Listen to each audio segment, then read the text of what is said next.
তোদের জেল হবে, তোদের কনফার্ম জেল হবে। তোরা যদি একজন পাইরেসি করিস, তোদেরকে ধরিয়ে দিতে লক্ষ লক্ষ সাকিবিয়ান অলরেডি সিনেমা হলের ভেতরে রয়েছে, আর এই জেল থেকে জামিনে মুক্তি পাবে না। ভাইবাদার্স, শাকিব খানের দরদ সিনেমাটি যারা পাইরেসি করছে তাদের একেবারে কনফার্ম আইনের আওতায় নিয়ে এসে তাদেরকে উপযুক্ত শাস্তি প্রদান করা হবে। আপনারা ভাবতেও পারবেন না ভেতরে ভেতরে এই দরদ সিনেমাটির পাইরেসি চক্রান্ত কত জোরালো। গতকালকে থেকে দরদ টিমের কাছে বেশ কয়েকটা লিঙ্ক পাঠাতে পাঠাতে আমি ব্যস্ত।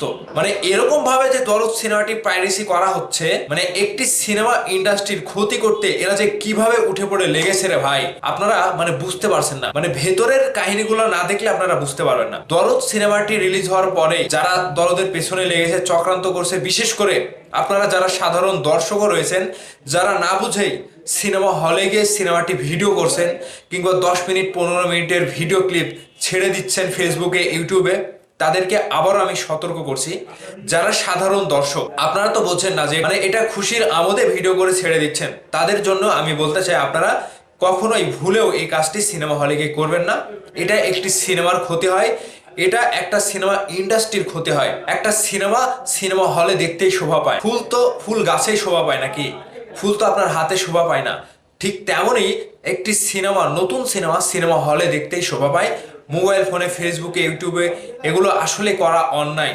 তো এখন যারা এই যে পেছনের কলকাঠি নাড়িয়ে ইচ্ছে করে ইঙ্গিতপূর্বক ভাবে, উদ্দেশ্য প্রণোদিত ভাবে দরদ সিনেমাটি সিনেমা হল থেকে লাইভ করছে, কিংবা সিনেমা হলে ভিডিও করে সেগুলো সোশ্যাল মিডিয়াতে ছেড়ে দিচ্ছে, তাদের উদ্দেশ্যে বলতে চাই, তোরা নিজেকে যতই শিয়ানা ভাবিস, শাকিব খানের সিনেমাটি তোরা যদি একজন পাইরেসি করিস, তাহলে তোদের জন্য লক্ষ লক্ষ সাকিবিয়ান রয়েছে।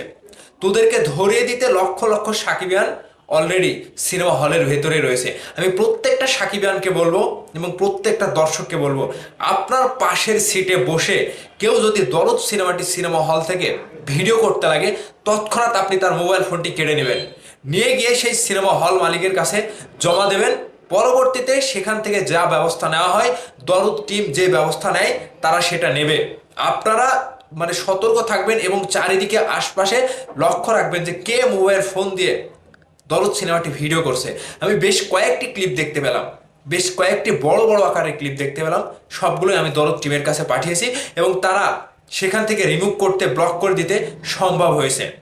তো সেই জায়গা থেকে আপনারাও যারা যারা এই ফেসবুকে বলেন, সোশ্যাল মিডিয়াতে, ইউটিউবে বলেন, যারা যারা এই লিঙ্কগুলো দেখবেন, এই ভিডিওগুলো দেখবেন, দরদ সিনেমার হল ভিডিও, সেগুলো দরদ টিমের কাছে পৌঁছে দেওয়ার জন্য আপনাদের কাছে অনুরোধ করা হলো। দেখেন, শাকিব খানের সিনেমা এলেই একটা চক্র এই চক্রান্ত করে সেই সিনেমাটির সেই সিনেমাটির যে একটা মনে করেন যে হাইপ, সব কিছু নষ্ট করতে চায়। সেই সিনেমাটি সিনেমা হলে চলতে দেবে না, দর্শকদের মাঝে আগেই ছড়িয়ে দিলে দর্শকরা সিনেমা হলে যাবে না। এই যে এরকম একটা চক্রান্ত কিন্তু বারবার করে থাকে। ঠিক এবার দেখলাম তুফানে কিন্তু এই কাজটা হয়নি, তুফানে এই কাজটা খুবই কম হয়েছিল। এবার দেখছি দরদের সময়ে মানে সকলেই যেন আনন্দের সাথে কিংবা চক্রান্তে লিপ্ত হয়ে মেতে উঠেছে, দরদ সিনেমাটি মানে হল ভিডিও করে ছেড়ে দিচ্ছে। এগুলো কেন ভাই? আমি বলছি এটা আমাদের সিনেমা, এটা আমাদের দেশের সিনেমা, শাকিব খানের বড় একটা বাজেটের সিনেমা। এই দরদ সিনেমাটি সিনেমা হলে গিয়ে যেভাবে দর্শক দেখছে, এই দর্শকগুলাই তো আমাদের সিনেমার জন্য একটা অন্যরকম প্রাপ্তি। এই দর্শকরাই তো সিনেমা হলে দেখছে এবং দর্শকরাই কিন্তু সিনেমা হল থেকে দরদ সিনেমার যে বাজেটের খরচ হয়েছে সেই টাকাগুলো ফিডব্যাক দিচ্ছে। আর সেই জায়গা থেকে পরিচালক, প্রযোজক এবং নায়ক সকলে কিন্তু একটা ভালো সিনেমা নির্মাণের সাহস পাচ্ছে। আর সেখানে যদি এরকমভাবে সিনেমা পাইরেসি করা হয়, তাহলে তোদের জেল কনফার্ম হবেই হবে। অনন্য মামুন ব্যবস্থা নিচ্ছে, তিনি ভেতরে কত বড় ব্যবস্থা নিয়েছে তোরা বুঝতে পারছিস না। যারা এখনো এই পাইরেসির সাথে লিপ্ত আছিস, তারা সাবধান হয়ে যা। আর যে যেখানে ভিডিও আপলোড করেছিস, ভিডিওগুলো দয়া করে নিজের দায়িত্বে ডিলিট করে দে, তাছাড়া তোদের বিপদ কনফার্ম বিপদ। আমি বলে দিলাম, সাকিবিয়ানরা সজাগ থাকবেন, সকলকেই ধরিয়ে দেবেন, আইনের আওতায় এনে এদেরকে উপযুক্ত সাজা প্রদান করা হবে। পাইরেসি একটা বড় ধরনের মারাত্মক অপরাধ, যেটা আপনারা জানেন না, যেটা ওই সকল মূর্খ ব্যক্তিরা, ওই সকল কুচক্রকারীরা, ওই সকল ষড়যন্ত্রকারীরা জানে না। এবার তোদেরকে শায়েস্তা করা হবে, তোদেরকে নিয়ে খেলা শুরু হচ্ছে। যারা পাইরেসি করছিস তাদের উদ্দেশ্যে বলছি।